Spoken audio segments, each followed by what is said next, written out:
Irmãos, vamos então a Hebreus capítulo 10, vamos aqui caminhar para a conclusão deste capítulo. Você que está nos visitando, quero dizer para você e aqueles que nos acompanham pela internet, pela manhã nós temos um culto às 9 horas, né? E depois temos a nossa escola bíblica dominical, e no culto das 9, nós terminamos hoje o capítulo 11 de Gênesis. E então foi uma jornada incrível, e agora começa uma trajetória bonita no livro de Gênesis, que é a história de Abraão. Então vamos ver se a gente segue com o texto de Gênesis, e à noite nós temos pregado em Hebreus. O objetivo, irmãos, da carta aos Hebreus, e a razão pela qual nós escolhemos essa carta, porque ela fala de encorajamento, ela fala de exortação, ela visa fortalecer a fé de irmãos que estavam passando momentos difíceis na sua vida, estavam, vamos usar um termo mais nosso aqui, estavam querendo deixar de ser crente em Jesus, estavam querendo voltar para a antiga religião. E então Deus usou nós não sabemos quem, para escrever essa carta a fim de encorajar aqueles irmãos a não fazerem isso, mostrando que se eles desistissem de seguir a Cristo, eles não tinham como encontrar resposta para os seus problemas em nenhum outro lugar, porque só Jesus é aquele que morreu pelos nossos pecados. Fora de Jesus, diz o autor, não há salvação. E aqui então, no verso 32 ao verso 39, a Bíblia ela diz assim, Hebreus 10, 32 a 39. Lembrai-vos, porém, dos dias anteriores em que, depois de iluminados, sustentastes grande luta e sofrimentos. Ora expostos como em espetáculo, tanto de opróbrio quanto de tribulações, ora tornando-vos coparticipantes com aqueles que desse modo foram tratados. Porque não somente vos compadecestes dos encarcerados, como também aceitastes com alegria o espólio dos vossos bens, tendo ciência de possuirdes vós mesmos patrimônio superior e durável. Não abandoneis, portanto, a vossa confiança, ela tem grande galardão. Com efeito, tendes necessidade de perseverança, para que, havendo feito a vontade de Deus, alcanceis a promessa. Porque ainda dentro de pouco tempo, aquele que vem virá e não tardará. Todavia o meu justo viverá pela fé, e se retroceder, nele não se compraz a minha alma. Nós, porém, não somos dos que retrocedem para a perdição, somos, entretanto, da fé para a conservação da alma. Oremos mais uma vez. Obrigado, Deus, pela bênção desta noite. Obrigado pelas orações, pelos cânticos, pela ceia. Obrigado pela Tua palavra, Deus. Fala aos nossos corações, tem misericórdia de nós. Oramos, Te suplicando, colocamos-nos totalmente na dependência do Senhor. Seja compassivo para conosco, bondoso, e que a Tua palavra, Senhor, seja instrumento, espada do Espírito Santo, para fortalecer a nossa fé, para tocar nos nossos corações e produzir mudanças para a glória do Senhor. É no nome de Jesus que oramos. Amém e amém. Irmãos, é muito interessante quando a gente estuda um assunto chamado apologética, e ele vai nos instruir sobre como nós podemos estabelecer conexões com a maneira das pessoas verem a vida, como as pessoas interpretam a vida, como as pessoas vivem as suas vidas, visando com isso uma apresentação mais lógica, mais clara, mais aplicável do Evangelho. E é interessante que quando a gente estuda o ser humano, a gente vai perceber que todos nós, qualquer ser humano que existe no planeta Terra, todos possuem algo que os caracteriza, que poderíamos dizer quase que os define. É que nós somos seres religiosos. O ser humano é, por natureza, um ser religioso. Pastor, eu sou ateu. O seu ateísmo é uma religião, tá certo? Porque você precisa até de fé para se autodeclarar ateu. Então não tem para onde correr. não tem escapatória. Nós somos seres pensantes, somos seres criados para crer, somos seres criados para compreender, somos seres criados para corresponder, somos seres criados para adorar. Deus nos fez assim. E por mais que a gente não goste dessa ideia, nós não vivemos sem adoração. Ninguém vive sem adorar. Ninguém vive sem cultuar alguma coisa. Ninguém vive sem idolatrar alguma coisa. Ninguém. Não existe esse ser humano no mundo. Todos nós somos, por natureza, sim. Por que, pastor, há tantas religiões mundo afora? A doutrina da queda vai explicar isso. Não era para ser assim, mas o pecado que habita o nosso coração, ele corrompeu a nossa adoração. Ele corrompeu o alvo da nossa adoração, que deveria ser direcionada ao Criador, mas agora nós lutamos contra a ideia de um Criador absoluto, porque isso nos incomoda muito, e é por isso que ter os ídolos é muito melhor, porque o ídolo você tem a ideia de que você o controla, de que você o manipula, ele é manipulável, ele é vendável. Você vai numa fonte, você joga uma moedinha para ele. Não tem isso, irmão? Tem essas coisas, né? Porque a gente parte do pressuposto de que ele é comprável. Mas esse Deus absoluto, esse Deus Senhor, Criador, ele não é vendável, ele não é manipulável. Então, isso pode trazer algum desconforto. Então, eu estou dizendo tudo isso para mostrar que existe uma palavrinha que ela está muito presente na nossa vida: fé. Ninguém vive assim desprovido de crença, de crer em alguma coisa, não é? Somos seres supersticiosos, nós brasileiros então nem se fala, nós somos uma combinação muito bombástica, não é? De cultura europeia com cultura indígena, com cultura afro, e são basicamente religiões animistas, de gente que acredita num monte de coisa, né? Que tempestades, que sol, lua e uma série de outras coisas, e estão relacionados aí à divindade. Então essa nossa composição social, ela descreve um pouco daquilo que nós somos. Nós somos um povo muito crédulo, nós somos um povo muito religioso, nós somos o país mais católico do planeta Terra, e assim por diante. Então, quando nós falamos de fé, nós estamos falando de algo muito presente na nossa vida. Esse texto fala de fé, mas ele está falando aqui a respeito das evidências de uma fé salvadora. Está falando aqui das evidências de uma fé salvífica. Está falando aqui de pessoas que professam não qualquer tipo de fé, mas professam uma fé verdadeira, porque ela está direcionada no verdadeiro. Porque a grande questão não é você ter fé, a grande questão é ter fé em quê? Ou em quem? Porque você pode dizer assim: eu tenho uma grande fé. Mas se você tem uma grande fé, conforme você diz, na pessoa errada, não vai resolver o problema. Você precisa de uma fé apenas de um grão de mostarda. Mas se ela estiver na pessoa certa, ela é o suficiente para salvar você.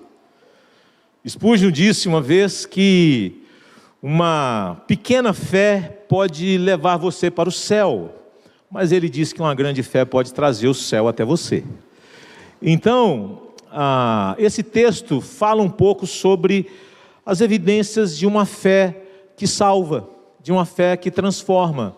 E quando eu preguei no domingo passado, eu saí daqui um pouco angustiado, porque o texto anterior, do verso 26 até o verso de número 31, ele fala da apostasia e das suas consequências. E eu fiquei pensando: meu Deus, mas não teve esperança nesse negócio aqui, porque eu não falei de esperança, eu só falei das consequências de alguém que um dia professou a fé, e agora ele desistiu dessa fé. E o que é que resta a essa pessoa? Diz esse texto: não tem mais nada a ser feito, porque a pessoa abriu mão do único caminho, da única verdade e da única vida. Se ele abriu mão do único caminho, da única verdade e da única vida, vai encontrar respostas onde? E a Bíblia vai dizer: em lugar nenhum. Não resta mais nada a ser feito, porque você abriu mão da única solução que Deus estabeleceu, que Deus providenciou. E se você abrir mão da única solução de Deus, você vai encontrar a solução onde? Em lugar nenhum. Mas esse texto, irmãos, ele joga luz, ele traz esperança. Por isso que o autor aqui, ele começa falando de evidências.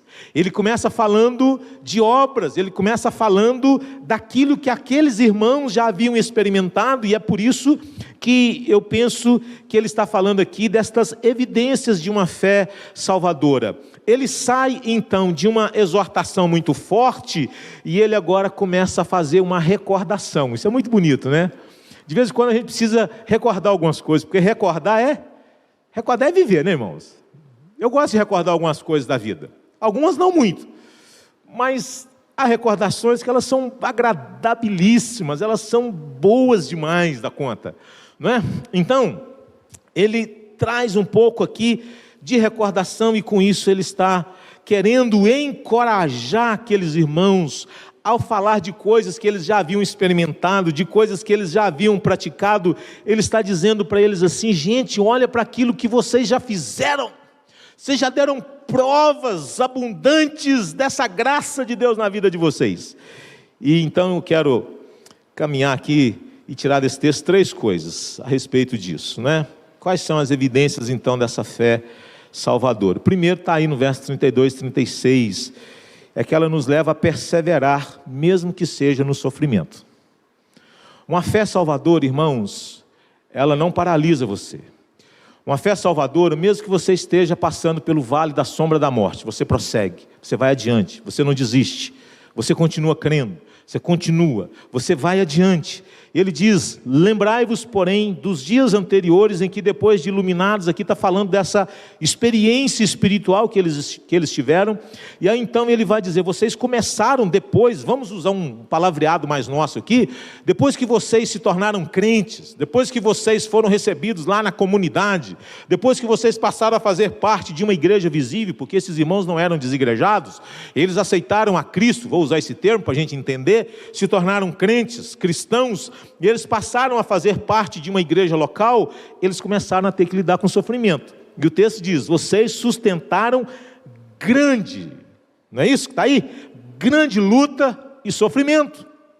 Então ele está recordando aqui aqueles irmãos, mostrando ou recordando, lembrando a eles, a despeito dessa profissão de fé que eles fizeram, desta declaração de fé na pessoa de Jesus, e o sofrimento veio logo em seguida. Imagine você que a partir do momento que você se converte, você é um crente e você começa a enfrentar luta, você começa a ter perseguição, e ele vai então explicar aqui quais foram os sofrimentos e as lutas que aqueles irmãos experimentaram. Vejam vocês no verso 33, eles foram expostos como em espetáculo. A gente às vezes, irmãos, tem vergonha de falar em público, temos vergonha de aparecer. Esses irmãos aqui foram expostos publicamente à vergonha, humilhados publicamente por causa da sua fé. Mas o texto não diz apenas isso: vocês foram expostos como espetáculo, mas também de opróbrio quanto de tribulações. Ora, tornando-vos coparticipantes com aqueles que desse modo foram tratados. Então o texto, ele nos leva a pensar sobre insulto público, nos leva a pensar de aprisionamentos, nos leva a pensar sobre exposição à humilhação.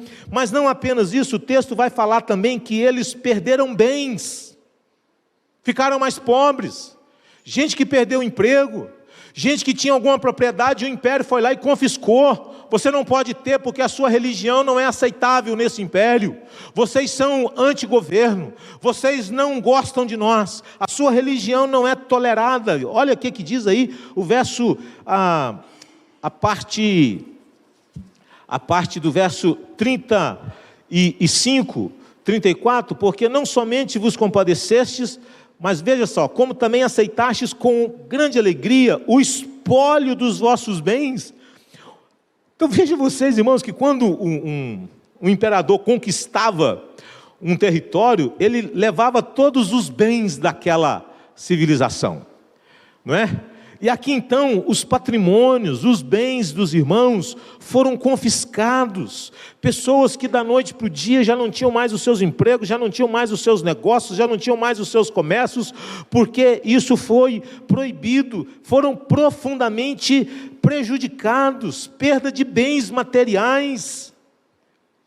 Então vejam vocês que o texto está falando de gente que depois de ter experimentado esta obra tão graciosa na vida, mas ela foi seguida de muito sofrimento, de muita angústia, de muita perseguição. Então ele diz: eu estou lembrando a vocês que depois de iluminados, que vocês experimentaram sofrimentos, e isso não foram poucos, porque ele diz: vocês sustentaram, vocês permaneceram, vocês prosseguiram.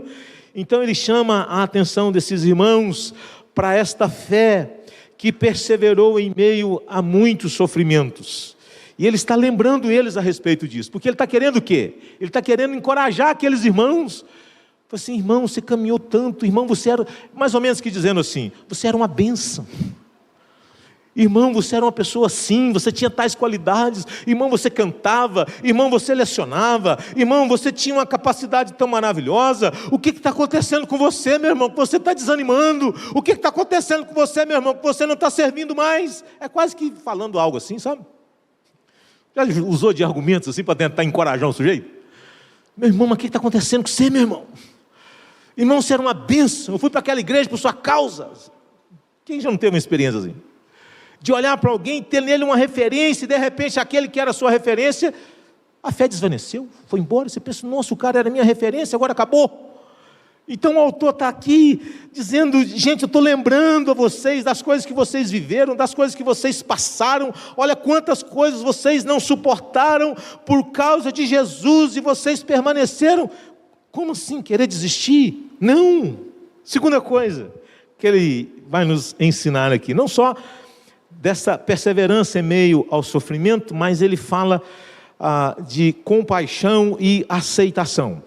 O verso 34, irmãos, ele vai dizer assim: porque não somente vos compadecestes dos encarcerados. Veja, eram perseguidos, eram humilhados, tiveram seus bens confiscados, mas era uma igreja que se compadecia de quem sofria. Eles estavam sofrendo, mas eles não estavam se escondendo, e eles estavam ajudando outros que estavam passando por situações assim. Eram irmãos que encorajavam, eram irmãos que se importavam. E esse ato de compadecer aqui, irmãos, eles iam aos presídios visitar os irmãos, se preocupar com as suas necessidades, tentar assisti-los nas suas necessidades. Então ele está dizendo assim: vocês eram uma igreja que se compadecia, vocês se importavam com quem estava lidando com o sofrimento, iguais aos de vocês. Eles não apenas se compadeciam dos que sofriam, mas olha o que o texto diz que é um desafio grande para nós, ou para qualquer crente em qualquer lugar, é que eles aceitavam. Eles aceitavam, mas aceitavam o quê?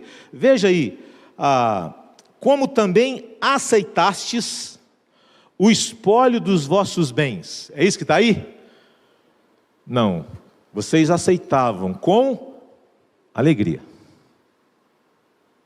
Uma coisa é você aceitar perder coisas por causa de Jesus. Você é mandado embora, de repente o Estado vai lá, confisca. Você tem quanto na conta? Então, é nosso. O que está no seu nome? Tudo nosso. Você é crente, você não pode ter nada. Você perde tudo. Você pode até de repente aceitar, mas você pode aceitar com raiva. Sim ou não? Você pode aceitar com ira. Você pode aceitar entristecido, lamentando. Mas aceitar com alegria, isso é um milagre. Me lembrei dos apóstolos, que foram açoitados, lá em Atos 4, se eu não me engano, e diz a Bíblia que eles regozijaram, ficaram felizes por terem sido considerados dignos de sofrer por causa do nome de Jesus. É o que o autor está dizendo aqui. É você ficar feliz por sofrer por causa da sua fé. É você ficar feliz e receber com alegria que seus bens foram confiscados, que você ficou um pouco mais pobre, porque você é apenas um cristão. E o autor está dizendo aqui: vocês não apenas se compadeciam de quem sofria, mas vocês aceitavam com alegria ter os seus bens confiscados pelo império. Vocês aceitaram, não de qualquer maneira, mas aceitaram com alegria. Que coisa maravilhosa isso, irmãos. Porque a gente reclama por tão pouca coisa na nossa vida, nós lamentamos por tão pequenas coisas na nossa existência, mas esses irmãos, ele está dizendo aqui, vocês aceitaram com alegria perderem bens por causa da sua fé. É o autor encorajando aqueles irmãos. coisa maravilhosa! Se alegrar por serem considerados dignos de sofrer afronta por causa de Jesus. Está lá em Atos 5, verso 41. E aqui, o autor que escreveu essa carta, conduzido por Deus, está dizendo a eles: vocês perseveraram em meio ao sofrimento, vocês se compadeceram e vocês aceitaram com alegria. Ele está dizendo assim: gente, a fé de vocês era algo tão encantador. Irmãos, não é tão triste quando a gente olha para a vida de algumas pessoas, que a gente percebe que o tempo passou e elas foram murchando, foram se desvanecendo, foram se desidratando espiritualmente falando. Deveriam crescer, deveriam ser árvores frutíferas, porque a ideia do Evangelho é que o grão de mostarda ele é pequeno, mas ele vai crescendo, e diz a Bíblia que ele se transforma numa árvore, e as aves vêm e se aninham ali. Todo aquele que crê em mim, do seu interior fluirão rios de água viva. E a gente pensa assim: a fonte secou? Pode secar não, porque ela é inesgotável, ela não acaba nunca, porque ela procede de Deus. E ele está dizendo aqui: houve um dia que a vida de vocês era esse rio de graça, de gente bondosa, de gente misericordiosa, de gente que se compadecia, de gente que socorria os necessitados, de gente que se importava com quem sofria, de gente que se alegrava. Como é que está a sua vida? Ah, cara, tá, graças a Deus, louvado seja Deus, perdi um monte de coisa, confiscaram as minhas coisas, mas estamos firmes com Jesus. Mas ele fala de uma terceira e última evidência dessa fé salvadora. Primeiro, perseverança em meio ao sofrimento. Segundo, compaixão e aceitação diante do sofrimento. Terceiro, confiança e esperança na recompensa. Porque olha o argumento que a Bíblia vai dizer aqui, na parte B do verso 34, ele diz assim: vocês têm ciência, vocês se alegram por perderem coisas? Ok. Mas ele está dizendo aqui que havia uma força motriz que impulsionava isso. O que era? Ele diz: tendo ciência de possuídes vós mesmos o quê? Patrimônio superior e durável. Não é bonita a linguagem aqui de patrimônio? Porque se tinha algo que eles estavam perdendo na terra, era patrimônio, era bens. Eles estavam perdendo isso, mas eles estavam dizendo assim: nós estamos perdendo na terra, mas no céu ninguém toca. Perdemos aqui embaixo, mas lá em cima ninguém tira. Aqui os homens mexem, mas naquele que foi acumulado na glória, esse não. Porque eram irmãos que estavam ajuntando tesouro onde? No céu. Então a Bíblia está usando essa linguagem a fim de mostrar que eles tinham confiança e esperança nesta recompensa. Eles tinham ciência de possuirdes vós mesmos patrimônio superior e durável. Lembra que Jesus diz: ajuntai para vós outros tesouros nos céus, onde a traça e a ferrugem não corrói. Bens materiais têm o poder de corroer o nosso coração, não só de corroer, mas de corromper o nosso coração. Por isso que aqui ele está dizendo, eles estavam perdendo o patrimônio, mas eles estavam alegres porque eles tinham plena ciência, convicção de que eles tinham um patrimônio superior, melhor e durável. Eles tinham esperança da glória. Eles viviam cada dia das suas vidas olhando para a eternidade. E essa é a causa, irmãos, pela qual eles estavam enfrentando os sofrimentos e continuavam firmes em Cristo Jesus. Firmes. Os bens da terra podiam ser confiscados, mas a casa celestial, os seus algozes não tinham o poder de invadir, de saquear, de lhes causar nenhum dano. E é por isso que ele vai falar aqui a respeito de algumas características desta confiança que eles tinham e dessa esperança nesta recompensa. O autor ele vai fazer 3 exortações baseadas nessa confiança e nessa esperança. A primeira delas está aí no verso 35, que eles deveriam ou não deveriam abandonar, portanto, a vossa confiança, porque ela tem galardão. Então ele está dizendo: vocês não devem, não podem abandonar essa confiança que vocês têm em Cristo Jesus, porque ela é recompensadora. Segunda coisa, no verso 36, ele vai dizer que eles precisavam perseverar na obediência ao Senhor Jesus Cristo. Está aí, porque ele diz que a obediência, ela precede a recompensa, porque o texto vai dizer, há uma promessa que precisa se cumprir na vida de vocês. Diz ele, com efeito, tendes necessidade de perseverança, para que, havendo feito a vontade de Deus, alcanceis o quê? A promessa. Mas qual que era a promessa? A promessa é aquela que Jesus diz que Deus amou o mundo de tal maneira que deu seu Filho unigênito para que todo aquele que nele crê não pereça, mas tenha a vida eterna. Essa é a promessa. Vida e vida em abundância. Vida e vida eterna. Vida duradoura. E ele fala de uma terceira coisa que deveria estar presente na vida daqueles irmãos. Ele fala de uma expectativa. Olha só o que diz o verso 7. Expectativa quanto a quê? Expectativa quanto à volta de Jesus. Diz o texto, porque ainda dentro em pouco tempo aquele que vem virá e não tardará. Então ele chama atenção para essa fé salvífica. Ele vai dizer, ela demonstra confiança e ela demonstra esperança, porque ela crê que a nossa jornada, que a nossa trajetória, ela vai ser recompensadora. E é por isso que ele vai dizer, vocês precisam permanecer, vocês não podem abandonar essa confiança, vocês precisam perseverar na obediência, e vocês precisam aguardar com expectativa a volta de Jesus.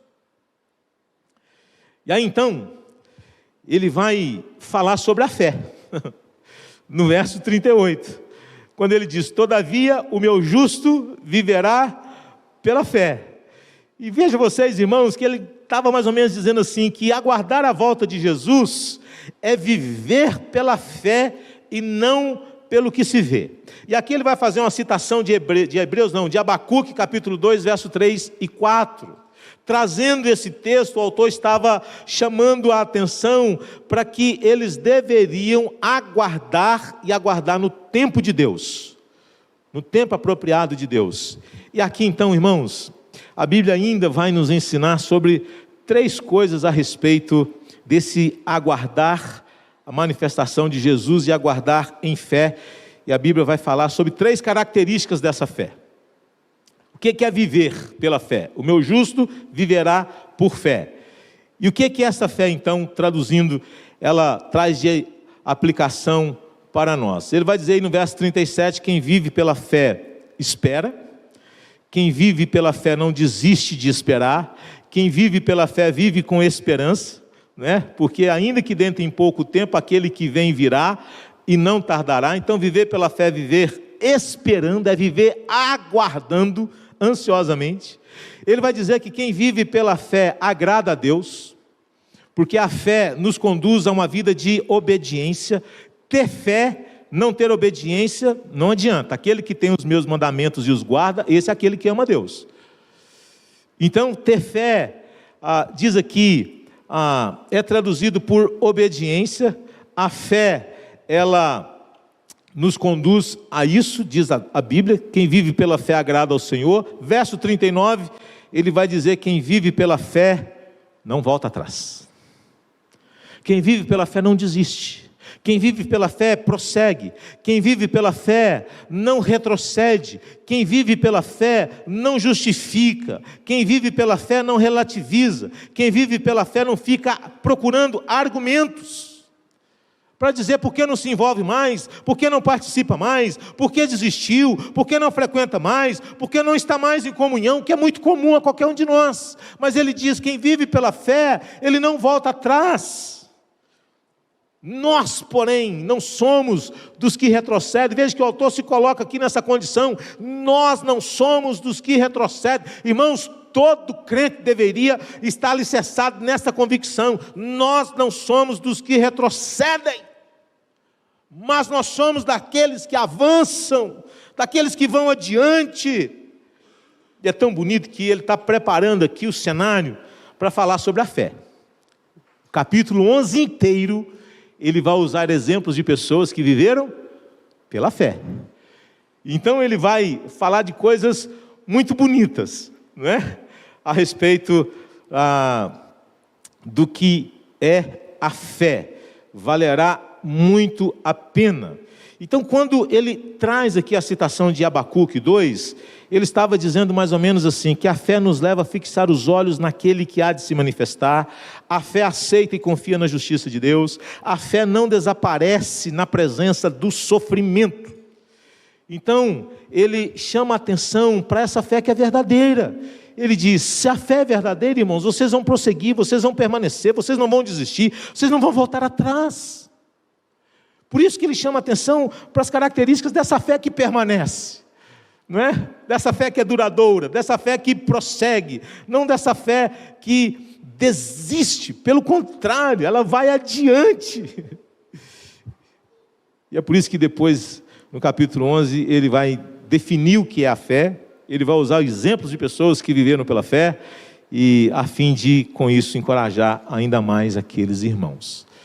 Então veja, queridos, quanta coisa o autor está aqui, trazendo a memória daqueles irmãos, para dizer para eles, prossigam, desistem não, permanecem, sigam adiante, servindo o Cordeiro Jesus, servindo o Senhor Jesus, não abandone, prossigam, vocês já caminharam tão bem, vocês já deram provas tão bonitas. O que aconteceu com vocês?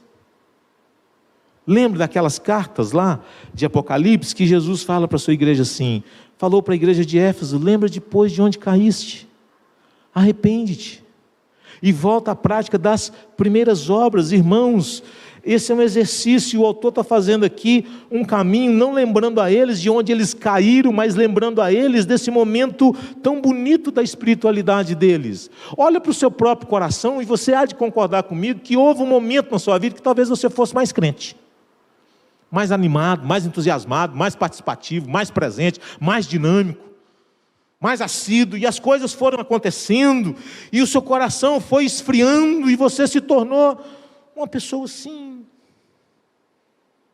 O que aconteceu? A Bíblia está aqui, trazendo a memória daqueles irmãos, dizendo a eles, gente, olha para a vida de vocês, para a história de vocês, para a experiência de vocês, e quanta coisa linda vocês já vivenciaram. Permaneçam, desista não. Eu quero deixar aqui 3 coisas para a gente terminar. Primeiro, irmãos, lembremos-nos da obra de Jesus por nós. A ceia nos convida a pensar nisso, naquilo que Jesus fez por nós naquela cruz. Mas nós precisamos dar um outro passo. Nós devemos lembrar também das obras de Jesus através de nós.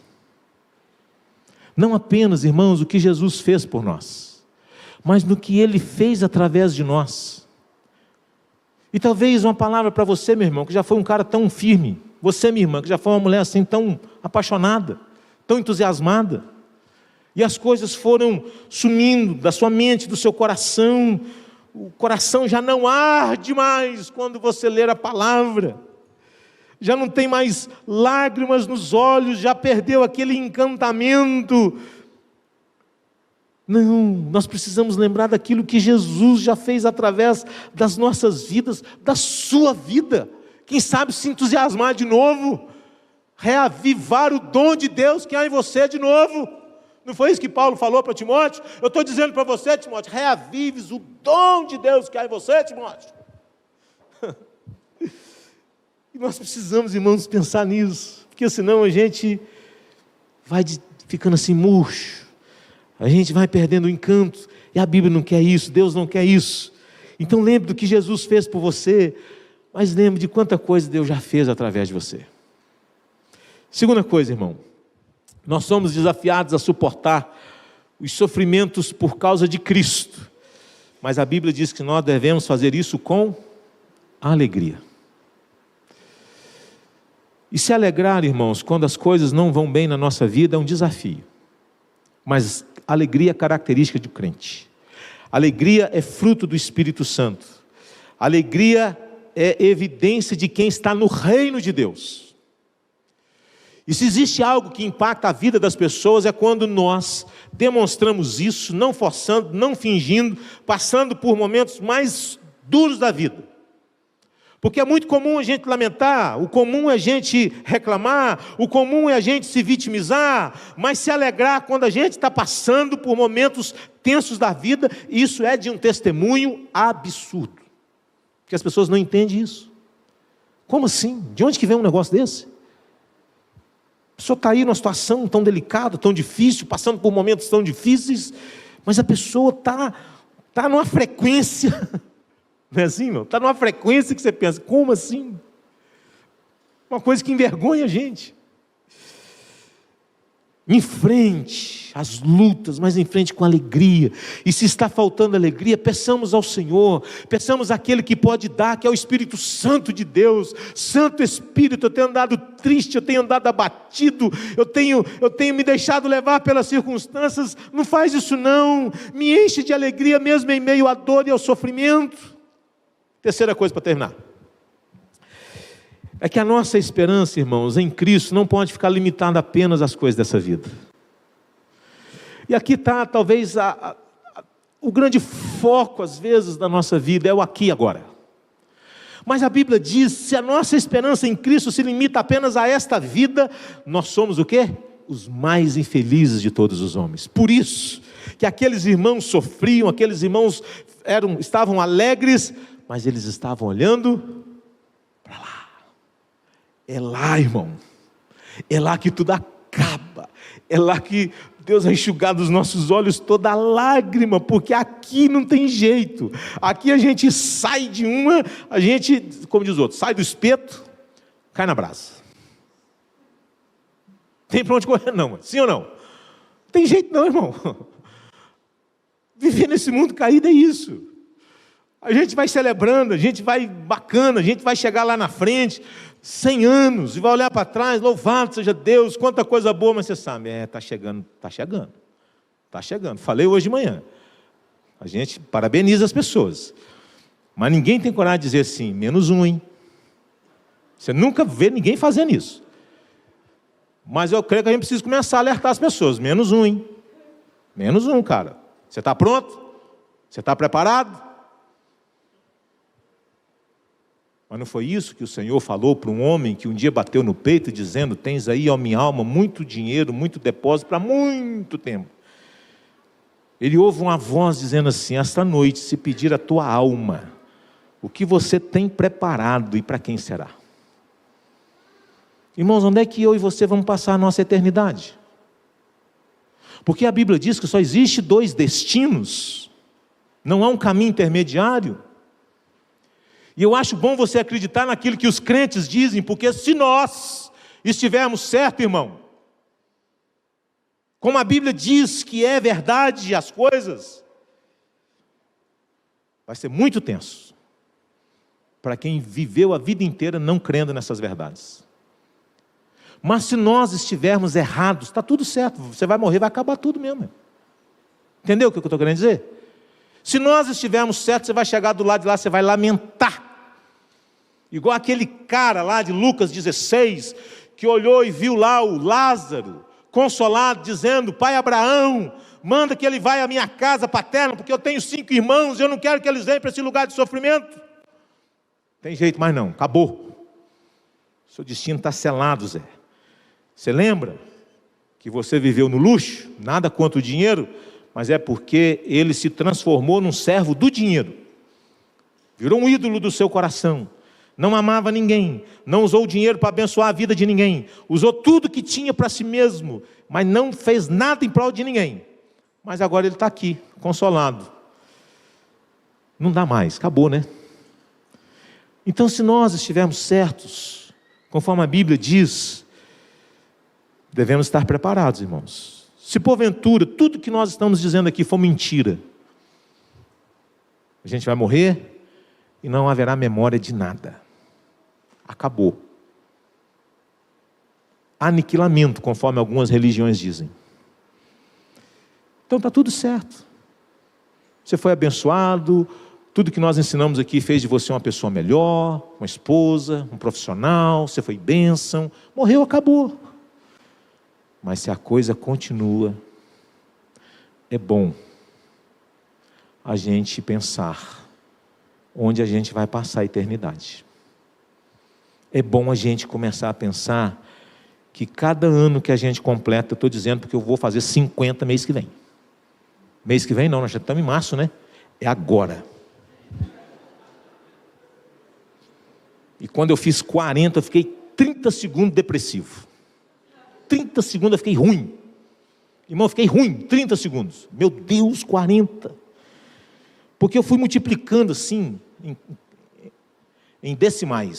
50, 60, 70, 80. E tudo foi passando tão rápido na minha cabeça. Eu pensei, o fio de prata se rompendo. Irmão, já foi 10 anos. E era tão bom quando eu enchi a boca para dizer, quantos anos? 32. 50? É 50, irmão. É 50.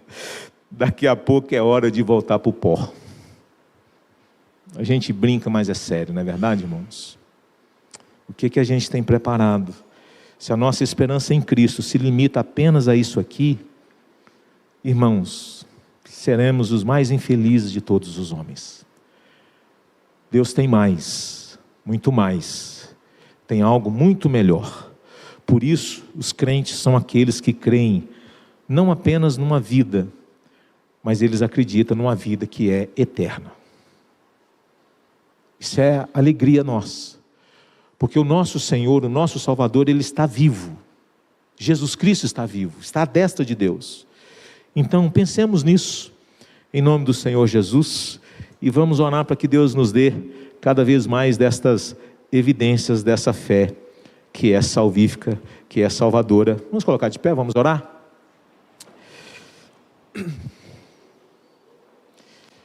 Querido Deus, nós te rendemos graças, porque o Senhor é bom, e a sua misericórdia dura para sempre. Obrigado, Deus, pela tua palavra que nos encoraja, pela tua palavra que nos exorta, que nos consola, que nos anima. Obrigado pelo Santo Espírito que usa essa palavra para fortalecer as nossas vidas, para transformar as nossas vidas, de modo que elas sejam cada vez mais conformadas a Cristo Jesus. Deus amado, o Senhor conhece a vida de cada um de nós. E às vezes, ó Deus, há aqui pessoas que um dia caminharam tão bem, mas hoje elas estão lutando, Senhor Deus, contra a frieza. E que bom que estão lutando contra a frieza. Mas não subiram de nível, permaneceram, Senhor Deus, não progrediram, não avançaram, não evoluíram. E o Senhor nos chama a esta vida mais ativa, esta vida mais robusta, esta vida mais dinâmica, mais participativa. E a tua igreja, Senhor Deus, é um ambiente tão maravilhoso, porque ela é composta de gente imperfeita, que tem consciência de que precisa da graça do Senhor. Muito obrigado, Deus. Obrigado porque o Senhor nos chama a esta vida de comunhão com o Senhor.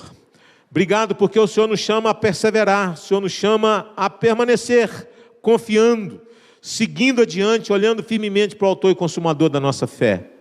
Oramos para que nós possamos reavivar, ó Deus, os dons que o Senhor nos deu, e nós possamos ser mais entusiasmados, nós possamos nos alegrar mais, não importa as circunstâncias. Somos um povo que lamenta tanto, que reclama de tudo, e às vezes, ó Deus, a igreja, os crentes que deveriam ser gente que caminha na contramão disso, são os que mais reclamam. É tão triste, Senhor Deus, a gente ouvir de empresários que não contratam mais pessoas crentes, porque são os piores funcionários que tem. Meu Deus, a tua palavra não ensina esse tipo de coisa. Deveríamos ser totalmente diferentes. Ajuda-nos, portanto, Senhor Deus, a ser e a dar um testemunho condizente com as doutrinas da graça e com o evangelho da graça.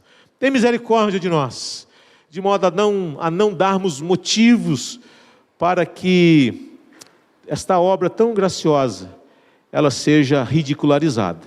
Fortalece a tua igreja, aviva a tua igreja.